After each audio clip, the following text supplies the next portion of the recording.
Tell me how, because this was obviously a notable Danish film, Yeah. how did the project come about to anglicize it? Yeah.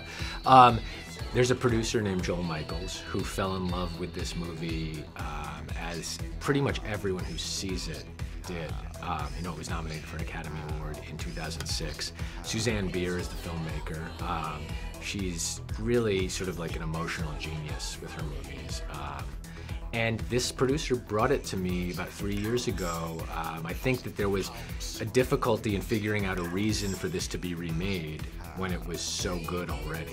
And it wasn't until we stumbled upon this idea of changing the genders of the three lead characters that it felt like it reignited something where we could use Suzanne's movie as a foundation, but build on it in a very, very different way and give it a new angle. Had the film been on your radar before this?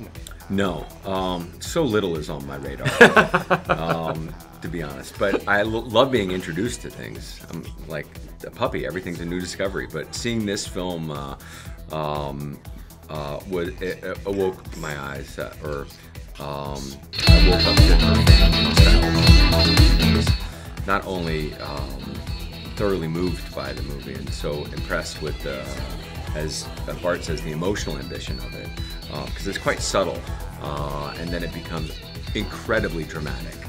So to see the contrast of those two styles, that's a hard line to walk for any filmmaker or storyteller. And so I thought it was a pretty astounding movie, and I was excited for Bart's reinterpretation.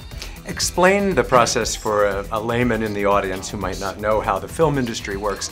Then, as an actor, how it was brought to you. And did you watch the Danish version first, or did you read the American version first? Well, typically, when somebody sends me a script, it's often my agent, boringly, but sometimes it's my friend. And so Bart said, you know, I've got this movie coming up, and I'd be interested in you for this role. Is it something you'd be interested in?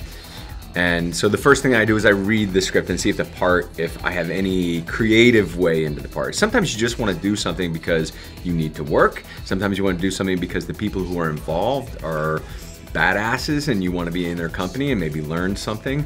And sometimes a part just speaks to you and you feel creatively ignited by it. And for me, when I'm reading a script, if I start to drift off in the middle and think of the character moving around in the world, that's usually a pretty good sign for me that I've got an in for that character. Whether or not it works or doesn't in the end, all I really want is that incentive to be inspired by the character and the situation. And of course, that means the writing has to suit your style as well. And Bart's writing has always suited my particular aesthetic. And so